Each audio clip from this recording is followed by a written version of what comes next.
പതിറ്റാണ്ടുകൾ കഴിഞ്ഞിട്ടും തെരഞ്ഞെടുപ്പ് കമ്മീഷന്റെ ആവലാതികൾ തീരുന്നില്ല. ക്രമക്കേടുകളും നിഷ്പക്ഷമല്ലാത്തതും ഇങ്ങനെ വന്നുകൊണ്ടേയിരിക്കുന്നു. അതിനെ നന്നാക്കുക എന്നതാണ് തെരഞ്ഞെടുപ്പ് കമ്മീഷന്റെ ഒരു ബാധ്യതയായി മാറിയിരിക്കുന്നത്. ഇപ്പോഴിതാ രാജ്യത്ത് ഒറ്റ വോട്ടർ തിരിച്ചറിയൽ നമ്പർ നടപ്പിലാക്കുമെന്ന് കേന്ദ്ര തെരഞ്ഞെടുപ്പ് കമ്മീഷൻ പറഞ്ഞിരിക്കുന്നു. അതായത് ഒരു സംസ്ഥാനത്ത് വിതരണം ചെയ്ത നമ്പർ മറ്റു സംസ്ഥാനങ്ങളിലും ആവർത്തിച്ചതിനെ തുടർന്നാണ് ഇങ്ങനെയൊരു നടപടിക്ക് കമ്മീഷൻ നിർബന്ധിതമായിരിക്കുന്നത്.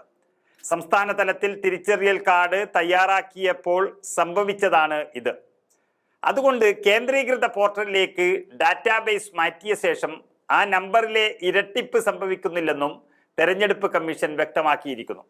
രണ്ട് സംസ്ഥാനങ്ങളിലെ വോട്ടർമാർക്ക് ഒരേ നമ്പറിലുള്ള വോട്ടർ കാർഡ് നൽകി എന്നതിനാൽ അത് വ്യാജ വോട്ടർമാരുണ്ട് എന്നല്ല അർത്ഥമാക്കുന്നതെന്ന് കേന്ദ്ര തെരഞ്ഞെടുപ്പ് കമ്മീഷൻ വിശദീകരിക്കുകയും ചെയ്തു.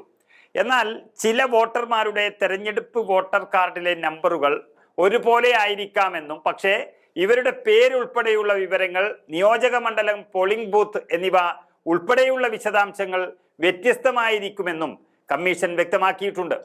ഇത്തരം ആശയക്കുഴപ്പങ്ങൾ ഒഴിവാക്കാനാണ് ഏകീകൃത വോട്ടർ കാർഡ് നമ്പർ എല്ലാവർക്കും ലഭ്യമാക്കാൻ തീരുമാനിച്ചത്. അതോടെ ഫോട്ടോ പതിപ്പിച്ച തെരഞ്ഞെടുപ്പ് കാർഡിലെ നമ്പർ പരിഗണിക്കാതെ തന്നെ ഏതൊരു വോട്ടർക്കും അവരുടെ നിയോജക മണ്ഡലത്തിൽ അവർക്ക് അനുവദിച്ചിരിക്കുന്ന പോളിംഗ് ബൂത്തിലെത്തി വോട്ട് ചെയ്യാനാകും. ഇതിന്റെ പ്രത്യേകത എന്ന് പറയുന്നത് ആ പോളിംഗ് ബൂത്തിലെ വോട്ടർ പട്ടികയിൽ മാത്രമാകും അവരുടെ പേര് ചേർത്തിരിക്കുക, മറ്റെവിടെയും ഉണ്ടാകില്ല എന്നുള്ളതാണ്. ഇറോനെറ്റ് സംവിധാനം വരുന്നതിന് മുൻപ് അതത് സംസ്ഥാനങ്ങളിലും കേന്ദ്രഭരണ പ്രദേശങ്ങളിലുമാണ് വോട്ടർ പട്ടിക തയ്യാറാക്കുന്ന നടപടികൾ ചെയ്തിരുന്നത്. അതിനാലാണ് ഇത്തരത്തിൽ ഒന്നിലേറെ സംസ്ഥാനങ്ങളിൽ ഒരേ നമ്പറിലുള്ള വോട്ടർ കാർഡുകൾ വന്നതെന്ന് ആണ് തെരഞ്ഞെടുപ്പ് കമ്മീഷൻ നൽകുന്ന വിശദീകരണം. വോട്ടർ പട്ടിക കൈകാര്യം ചെയ്യാനും വ്യാജ എൻട്രികൾ ഒഴിവാക്കാനും തെരഞ്ഞെടുപ്പ് കമ്മീഷൻ ഉപയോഗിക്കുന്ന ഒരു സംവിധാനമാണ് ഈ ഇറോനെറ്റ് എന്ന് പറയുന്നത്.